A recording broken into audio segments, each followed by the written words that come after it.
Naam, karibu tena mwanamichezo popote ulipo unapotazama Hinda Sports. Usahau kusubscribe na kushare na comment hapo kwenye YouTube channel yetu. Funga ukurasa wetu wa SMS pale, ukurasa wetu wa comment, unashare pa na comment na kumekisha mtango ngove. Karibu tena katika viwanja vya sports vya Hinda Sports kwa hapa viwanja vya Misri Cairo, kombe la shirikisho barani Afrika kati ya Wekundu wa Msimbazi dhidi ya Al Masry, mchezo ambao utachezwa tarehe 2 ya mwezi wa 4 2024 hapa Misri. Kubwa anaenda kutazama siku hii ya leo ni kuhusiana na mashabiki wa klabu ya Wekundu wa Msimbazi walivyopokea timu yao hapa Cairo Misri, na umeona vibe jinsi ilivyokuwa linaonekana. Twende tukaone na tukatazame, na kubwa ambayo kimezungumzwa zaidi ni kuelekea mchezo huu wa leo, na afisa habari na wasenda wa klabu ya Simba Ahmed Ally amezungumzia mapokezi makubwa yaliyofanyika hapa Misri na mashabiki wa klabu ya Simba. Na vile tumemsikia katibu mwenezi wa hapa Misri akizungumzia mapokezi makubwa aliyofanya klabu ya Simba kwa mashabiki. Ni surprise ambayo iliyoje. Nikukumbusha kwamba mtazamaji wetu kwamba mchezo huu hautakuwa na mashabiki wa klabu ya Al Masry kutokana na jinsi hali inavyoendelea hapa Cairo. Na Cairo hapa kwamba timu za hapa Misri zimestopishwa kuingia na mashabiki uwanjani, na tumeona hali jinsi ilivyokuwa na mwenendo ligi jinsi ilivyokuwa kutokana na utaratibu ambao ulibadilika baada ya mchezo wa dabi ambao ulikuwa unachezwa Al Ahly dhidi ya Zamalek, mchezo ambao uliahirishwa na mchezo ambao Zamalek aliweza kujinyakiwa pointi 3 kutoka Al Ahly. Al Ahly akufika uwanjani, na kubwa ambalo limezungumzwa zaidi ni kuhusiana na vitu. Lakini tukamsikie afisa habari na mawasiliano wa klabu ya Wekundu wa Msimbazi akizungumzia baada ya kufika hapa Misri wachezaji amefikaje na hali ya wachezaji iko vipi. Ahmed Ally, twende tukamsikie.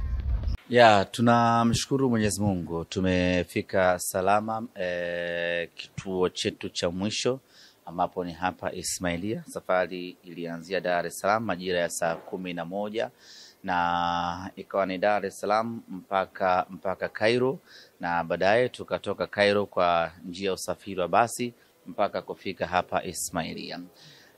Leo usiku tunaanza rasmi program yetu ya mazoezi. Kwa sasa wachezaji wetu wanakwenda kupumzika, na jioni tutaanza rasmi program ya mazoezi kuelekea katika mchezo huo. Wachezaji ambao walikuwa kwenye timu ya taifa Tanzania pale Morocco, wao tayari wameshawasili, tumewakuta hapa. Kwa na wale ambao tumekuja nao tunaungana kwa pamoja kuanza maandalizi rasmi kuelekea katika mchezo wetu wa tarehe 2 ya mwezi wa 4. Kila kitu kimekwenda vizuri, hatujapata changamoto ya aina yoyote katika airport zote mbili, na kila kitu kimekwenda sawa sawa, na vijana wote wapo katika hali nzuri, wanasubiri tuanze rasmi mazoezi ya kumkabili mpinzani wetu Al Masry. Niseme tu ya kwamba kwa upande wetu Simba Sports Club, jukumu la kwanza la kufika hapa limekamilika. Jukumu la pili ni kuanza mazoezi, na jukumu la tatu litakuwa ni kumkabili mpinzani wetu. Tutaweka kambi hapa Ismailia kwa muda wa siku 4, na siku ya mwisho tutaondoka hapa kuelekea Suez ambao ndio mji utakaochezwa mchezo wetu na wapinzani wetu Al Masry. Hali ya hewa ya hapa ikoje, na pengine inaweza ikaathiri kwa namna moja ama nyingine kuelekea kwenye mchezo wenu dhidi ya Al Masry? Yes, kuna baridi na ndio maana tumeamua kuja mapema. Ukiangalia hii leo ni tarehe 28, tuna takriban siku 4 hapa hadi kufika tarehe 2. Binadamu ana uwezo kuadapt hali ya hewa ya tofauti baada ya masaa 72. Ukiangalia kwa sisi kutoka hii leo mpaka siku ya mchezo wetu, wachezaji wetu wataweza kuzoea hali ya hewa ya hapa na hatimaye kufanya vizuri katika mchezo wetu. Lakini kama haitoshi, hata muda ambao tunafanya mazoezi kwa siku zote ambazo tutakuwa hapa ni ule muda ambao tutacheza mchezo wetu. Kwa hiyo hadi kufikia siku ya mchezo wachezaji watakuwa tayari wameshakuwa wa Misri na wataweza kutimiza majukumu yao ipasavyo. Kuna wachezaji ambao pengine wanakwenda kukosekana kwenye mchezo huu dhidi ya Al Masry, na idadi yao labda ni wachezaji wangapi ambao pengine wana majeraha ama ambao wameachwa Dar es Salaam Tanzania? Kwa wale ambao tumekuja nao hapa Misri wote wako vizuri, na wachezaji watakao kosekana ni wale ambao tumewaacha Dar es Salaam.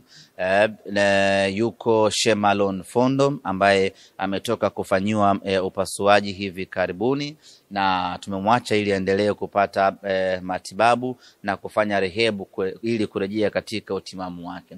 Vivyo hivyo kwa Aishi Manula ambaye ametoka kwenye majeraha, kwa hiyo bado hajakuwa yule na utimamu wa kuweza kusafiri naye. Wachezaji wengine ambao tumewaacha ni Edwin Charles Balua pamoja na Valentino Mashaka pamoja naye Hussein Kazi. Hii ni kwa sababu za kiufundi za mwalimu. Kwa hiyo wale wote ambao tumekuja nao hapa mpaka kufika hapa Misri wote wako vizuri.